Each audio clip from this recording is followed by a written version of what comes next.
The winter air hung heavy and silent over the sprawling city park, the kind of biting cold that usually drove people into the warmth of their homes or the bustle of crowded cafes.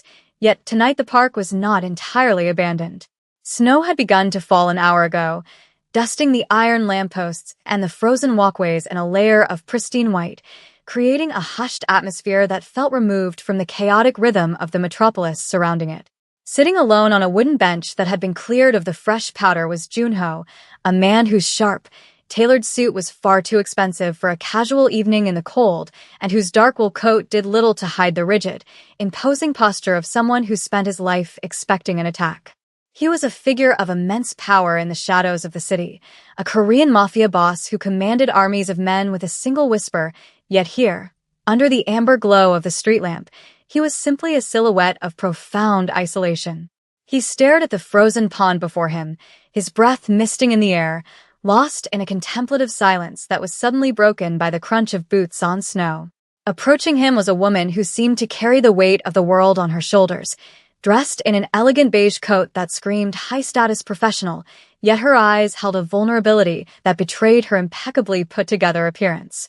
This was Elena, a CEO who had conquered the corporate ladder but found the view from the top to be suffocatingly lonely.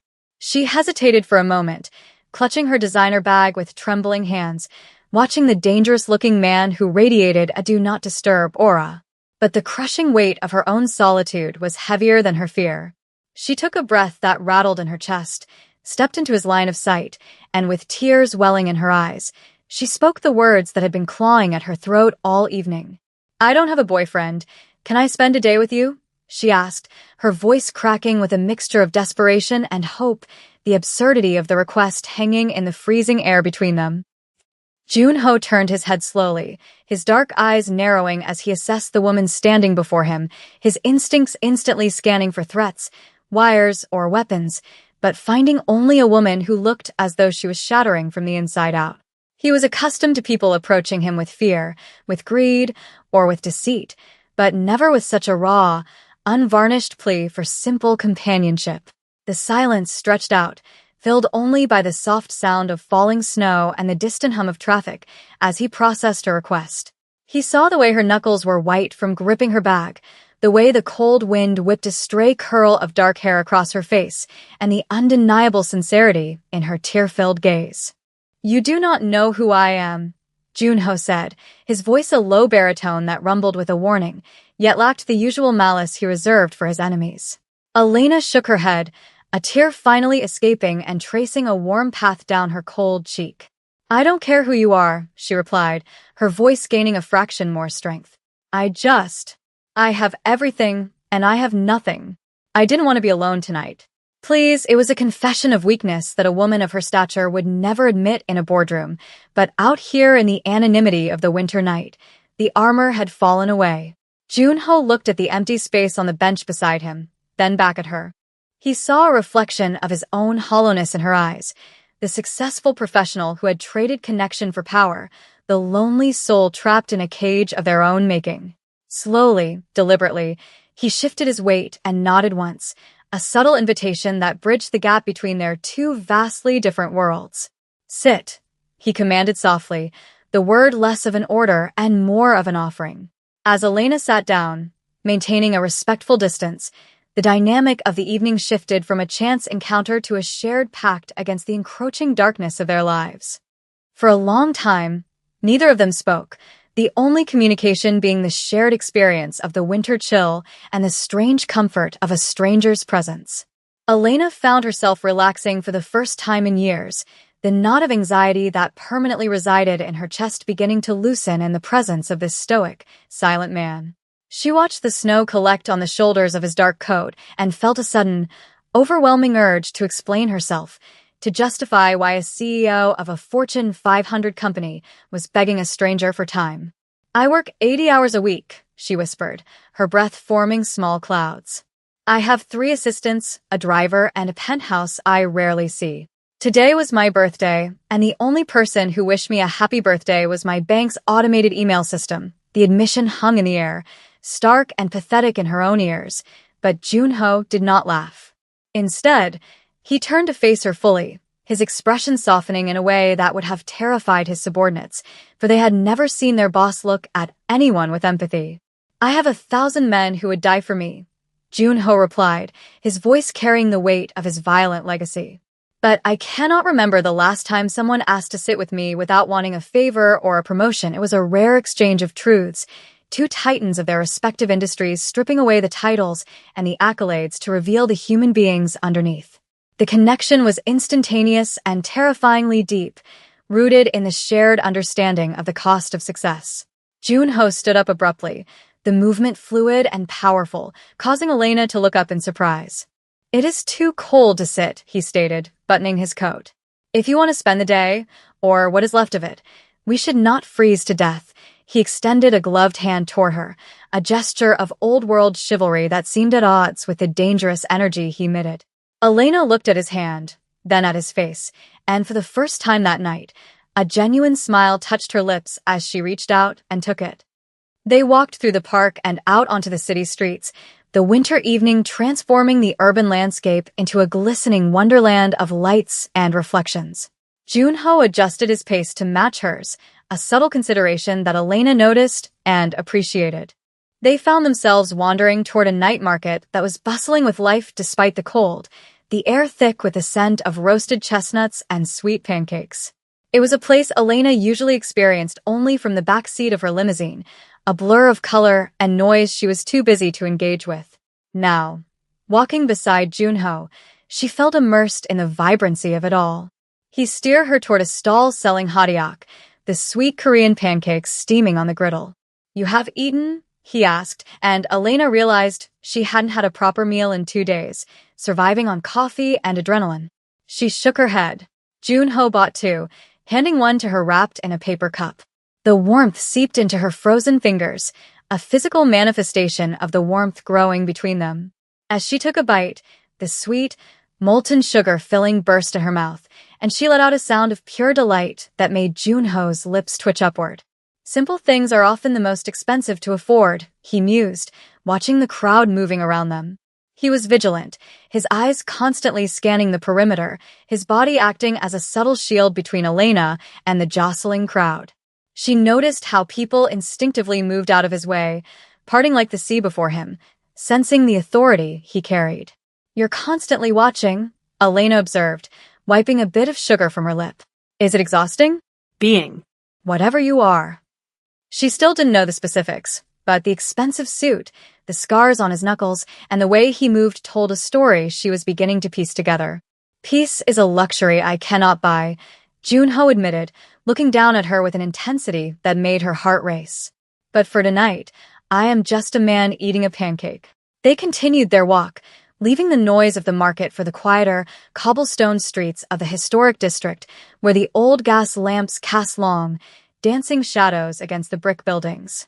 The conversation flowed more easily now, moving from the superficial to the philosophical. Elena spoke of her childhood, of the pressure to succeed, of the sacrifices she made to break glass ceilings only to find the air above them too thin to breathe. Jun-ho listened with an intensity that made her feel like the most important person in the world, his silence not empty, but attentive.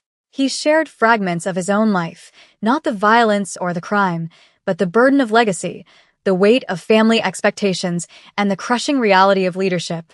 "We are the same," Elena said softly, stopping to look at a display in a closed shop window. Different worlds, but the same cage. It was a moment of profound recognition. They were 2 lonely sovereigns, ruling over their respective empires, but lacking a court to call home. As they stood there, a sudden gust of wind howled through the alley, blowing snow fiercely around them. Elena shivered violently, her beige coat insufficient against the dropping temperature. Without hesitation, Jun-ho unbuttoned his heavy wool coat and draped it over her shoulders. The garment was heavy, smelling of expensive cologne, tobacco, and the crisp winter air. The warmth of Jun-ho's coat was a heavy, grounding weight on Elena's shoulders, a stark contrast to the biting wind that swirled through the narrow alleyway of the historic district, and as they emerged into a small, cobblestone plaza, the atmosphere shifted from the intimate silence of their walk to a scene of unexpected innocence. In the center of the plaza, Illuminated by the soft glow of fairy lights strung between the trees, a young girl of no more than 6 years old was packing snow into a lopsided mound, her bright pink snowsuit a vivid splash of color against the monochrome night. She seemed entirely unbothered by the cold or the late hour, humming a tune to herself while a frantic-looking woman, presumably her mother, was distracted by a phone call a few yards away. As Elena and Junho approached, the little girl stopped her work and looked up, her eyes wide and piercingly intelligent, fixing her gaze not on Elena, but on the imposing figure of Junho. Most children would have shied away from the scar on his brow or the dangerous stillness that defined his presence, but this child simply tilted her head, her curiosity overriding any instinct for caution. She waddled over to them, the snow crunching loudly under her small boots, and pointed a mitten-cover hand at the oversized coat draped over Elena. "That is too big for you," the child stated with the absolute, unshakable confidence that only the very young possess, her breath puffing out in small white clouds. Elena chuckled, a genuine, bubbling sound that surprised even herself. "Yes, it is," Elena replied, crouching down to be at eye level with the girl. "My friend lent it to me because I was cold." The little girl looked from Elena to Junho, her gaze scrutinizing the Mafia boss who had frozen statues of men with a single glare. "He is not cold?" she asked, looking at Junho's suit jacket, which was far too thin for the freezing temperature. Junho, who had faced down armed hitmen without blinking, looked momentarily struck by the child's direct concern. He slowly crouched down as well, his movements careful and deliberate, bringing himself to the girl's level.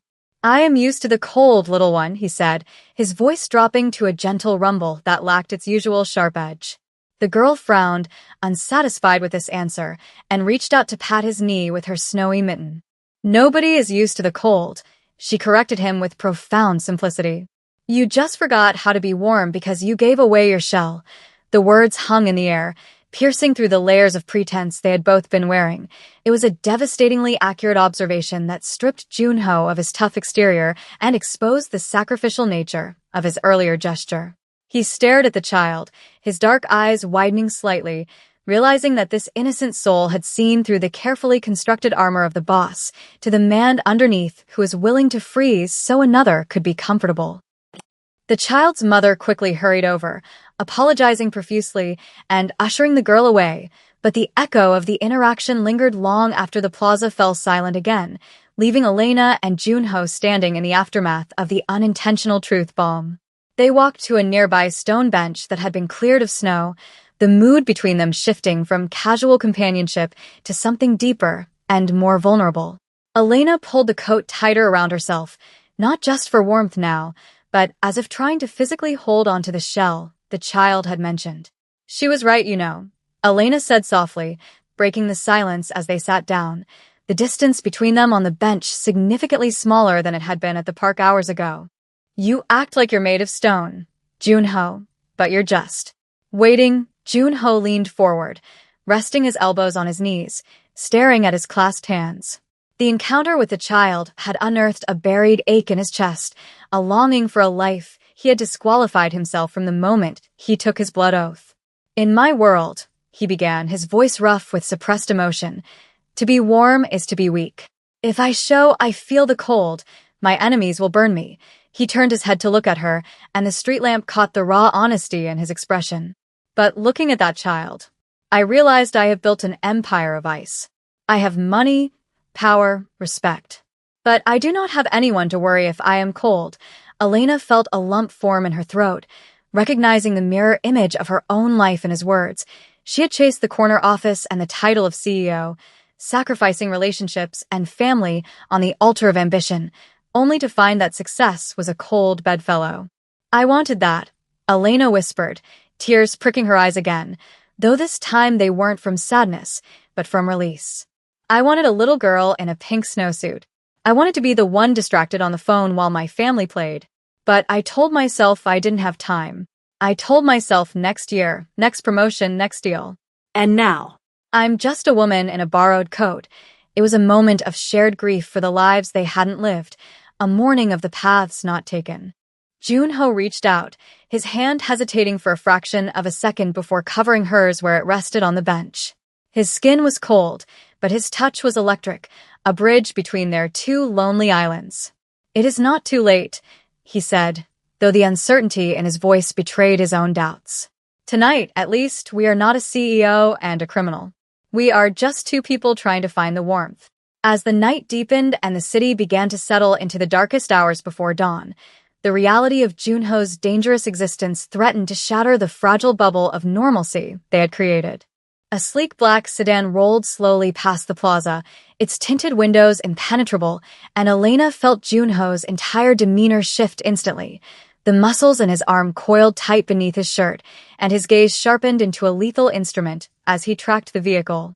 He withdrew his hand from hers, the loss of contact immediate and jarring, and stood up, placing his body subtly between her and the street. The car didn't stop, eventually turning a corner and disappearing, but the spell was broken, replaced by the adrenaline of survival. "You should go," Junho said, his voice reverting to the clipped, commanding tone of the boss, though his eyes betrayed a desperate desire for her to stay. "It is not safe for you to be seen with me. The day you asked for. It is dangerous." He was trying to push her away, to retreat behind his walls to protect her, a noble but heartbreaking reflex. Elena stood up, the oversized coat swaying around her ankles, and looked him dead in the eye, refusing to be dismissed like a subordinate. "I asked for a day," she stated firmly, stepping into his personal space until she could see the flecks of gold in his dark irises. "A day is 24 hours, Junho. We have hours left. I am not afraid of your world because, for the first time in 10 years, I don't feel afraid of being alone." She saw the conflict warring within him, the instinct to protect her versus the selfish, human need to keep her close. He looked at her, really looked at her, seeing the strength that had propelled her to the top of her industry, a resilience that matched his own. "They will not understand you," he warned, gesturing vaguely to the city that slept around them, implying the judgment of society, the danger of his rivals, and the impossibility of their pairing. "I am a monster to them." Elena reached out and took his hand again, pulling it back to her, defying the invisible threats that surrounded him. "Then let them look," she challenged, squeezing his fingers. "Because right now, you're the only person who saw me when I was invisible." It was a declaration of loyalty that stunned him. In his line of work, loyalty was bought with blood or money, never given freely by a stranger in a beige dress. He let out a long, shuddering breath, the tension draining from his shoulders as he accepted her decision. "Okay," he whispered, surrendering to the connection. "Then we will finish the day." They decided to escape the suffocating grid of the city streets, hailing a cab. Junho refused to use his own drivers, wanting to keep this pocket of time uncontaminated by his organization, and heading toward the harbor, a place where the skyline met the sea. They walked along the pier as the sky began to lighten, the ink-black darkness slowly giving way to a bruised purple and deep blue. The water lapped rhythmically against the wooden pilings, a soothing, repetitive sound that filled the silence between them. They didn't speak much during this final stretch. Words felt unnecessary, redundant in the face of the profound emotional shift that had occurred over the last few hours. They stopped at the railing, looking out at the horizon where the sun was threatening to breach, marking the end of their stolen time. Elena leaned against the railing, the sea breeze whipping her hair, and felt a sense of peace she hadn't known was possible. "I used to think that if I stopped running, everything would fall apart," she mused, watching a seagull glide over the water. "That if I wasn't the CEO, I was nothing." Junho stood beside her, his profile sharp against the dawn. "And now?" he asked. "Now," she turned to him, a soft smile playing on her lips. "I think the most important meeting I ever had was on a park bench with a stranger." Junho turned to face her, and the rising sun caught the side of his face, illuminating him not as a figure of fear, but as a man who had found a moment of redemption. He reached into his pocket and pulled out a small, silver coin, a lucky charm he had carried for years, a talisman of survival in his violent world.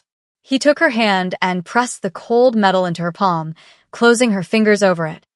"I cannot give you a normal life, Elena," Junho continued, his voice rough with a mixture of regret and fierce determination as he pressed the silver coin deep into her palm, curling her fingers over it one by one. "My world is made of shadows and sharp edges, and it destroys everything soft that touches it. But this is a promise. As long as you have this, you are never truly alone." You are under my protection, even if I cannot stand beside you." The first rays of the sun finally breached the horizon, painting the sky in streaks of violent orange and soft pink, signaling the end of their suspended reality.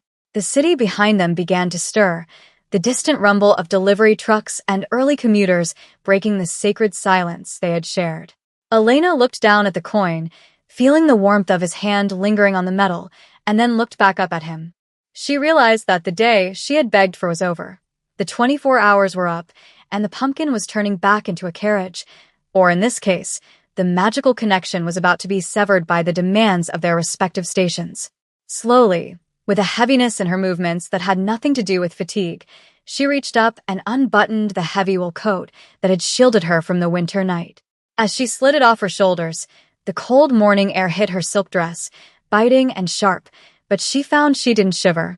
The warmth Junho had ignited within her, the validation of being seen, the comfort of shared vulnerability, radiated from the inside out, providing a shield far stronger than wool or cashmere. She held the coat out to him, a symbolic return of his armor. "I don't need a normal life," she whispered, her voice steady despite the tears threatening to spill. "I just needed to know that I wasn't the only one trapped in a glass tower. You gave me more than a day, Junho. You gave me permission to be human again." Junho took the coat, his fingers brushing against hers, a touch that sent a jolt of electricity through them both, searing the moment into their memories. He didn't put the coat back on. Instead, he draped it over his arm, as if putting it back on would erase the openness he had achieved with her.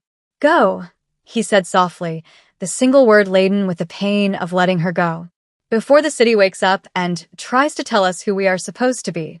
Elena turned and walked away, her heels clicking rhythmically on the wooden planks of the pier, a sound that echoed like a countdown. Every instinct in her body screamed at her to turn around, to run back to the dangerous man with the sad eyes, to beg for another hour, another minute. But she kept walking, clutching the silver coin in her hand so tightly it left an imprint on her skin. She didn't look back, not because she didn't want to, but because she knew that if she saw him standing there alone against the sunrise, she would never be able to leave. Behind her, Junho watched her figure recede, his heart hammering against his ribs in a way it never did during a raid or a negotiation. He waited until she turned the corner and vanished from sight before he finally allowed himself to exhale, the breath shuddering out of him as a cloud of white mist. He looked at the empty space beside him, then at the rising sun which illuminated a world that looked different than it had yesterday. It was no longer just a battlefield to be conquered or a territory to be defended. It was a place where she existed. A sleek black car pulled up silently to the curb 100 yards away, his men finally moving in to retrieve him now that the civilian was gone. Junho put on his coat, buttoning it all the way to the top, sealing himself back into the role of the ruthless kingpin. But as he walked toward the car, his hand went to his pocket, not to check for his weapon, but to touch the empty space where his lucky coin used to be. He had given away his luck, but in exchange, he had found something far more valuable, a tether to his own humanity. The engine purred as he slid into the back seat, the driver glancing nervously in the rearview mirror at the boss's unreadable expression. "Home, sir?" the driver asked. Junho looked out the window at the spot where Elena had disappeared. "No," he murmured, closing his eyes. "Take the long way. I want to see the city." He needed time to memorize the streets she walked, to reconcile the monster he was with the man she had spent the day with, knowing that while they were separating now, the gravity of their encounter had altered their orbits forever. 3 months had passed since that winter night, and the biting frost of the city had given way to the tentative, hopeful green of early spring. In the glass-walled corner office on the 45th floor, Elena sat behind her massive mahogany desk, but the atmosphere of the room had fundamentally changed. Gone was the frantic, terrified energy of assistants scurrying to avoid her wrath. Instead, there was a calm, focused efficiency. Elena was reviewing a merger contract, but her hand rested on a small, silver coin that sat atop a stack of papers, using it as a paperweight. It was her anchor. Whenever the loneliness threatened to creep back in, whenever the pressure of the boardroom felt like it was crushing her lungs, she would touch the cool metal and remember the steam of the hadiak, the weight of the wool coat, and the voice that had told her she wasn't alone. She checked her watch. It was 5 p.m. In the past, this would have been the middle of her workday, a time when she was just revving up for another 6 hours of grinding isolation. Today, however, she closed the folder, capped her pen, and stood up. Her assistant, a young man named Marcus who used to flinch when she said his name, looked up in surprise as she emerged from her office with her coat over her arm. "Ms. Elena?" he asked, unsure. Are you leaving for the day?" "The conference call with Tokyo is in 3 hours," Elena smiled, a genuine, warm expression that still caught her staff off guard. "Reschedule it, Marcus," she said lightly. "Tell them I have a prior engagement. And go home to your family. The work will be here tomorrow." She walked out of the suite, leaving a stunned silence in her wake, and took the elevator down, bypassing her waiting driver to step out into the crisp spring evening. She needed to walk. She needed to return to the source. Her feet carried her instinctively back to the park, the landscape now softened by blooming cherry blossoms and the golden light of the setting sun. It was the same park, yet it felt entirely different without the shroud of winter snow. Families were picnicking on the grass, couples were walking hand in hand, and the air was filled with laughter rather than silence. Elena navigated through the paths, her heart beating a little faster with every step, drawn by a magnetic pull she couldn't explain. She reached the frozen pond, now thawed and reflecting the pink hues of the sky, and looked toward the bench. Their bench. It was occupied. Sitting there, looking out at the water with the same stillness she remembered, was Junho. He wasn't wearing the heavy winter coat, but a sharp, dark suit that fit him perfectly, yet he looked less like a fortress and more like a man at peace. He wasn't checking his phone, he wasn't scanning the perimeter for threats. He was simply waiting. It was as if he knew, with the same certainty that the tide knows the moon, that she would come back today. Elena stopped a few feet away, the breath catching in her throat. She hadn't called him. They had exchanged no numbers, no promises of a reunion, only the coin. Yet here he was. Junho turned his head slowly, and when his eyes met hers, the recognition was immediate and devastatingly tender. He didn't smile in the conventional sense, but the tension around his eyes evaporated, replaced by a warmth that was reserved solely for her. Elena approached the bench, the sound of her heels announcing her presence, just as they had that first night. "I didn't think you'd be here," she admitted, her voice trembling slightly as she stood before him. Junho stood up, respecting the gravity of the moment, and faced her. "I have come here every Tuesday at 5 p.m., he revealed, his voice low and honest. Just in case the coin was not enough, the admission floored her. The image of this powerful, dangerous man sitting on a park bench week after week, waiting for the woman who had asked for a day, was the most romantic thing she had ever heard. Elena looked at him, seeing the subtle changes. He looked less weary, less haunted, as if their one day had given him permission to breathe as well. "I don't need a day anymore," Elena said, clarifying her request from months ago, realizing that her initial plea had been a bandage for a wound that was now healing. "I don't want to just spend a day with you, Junho.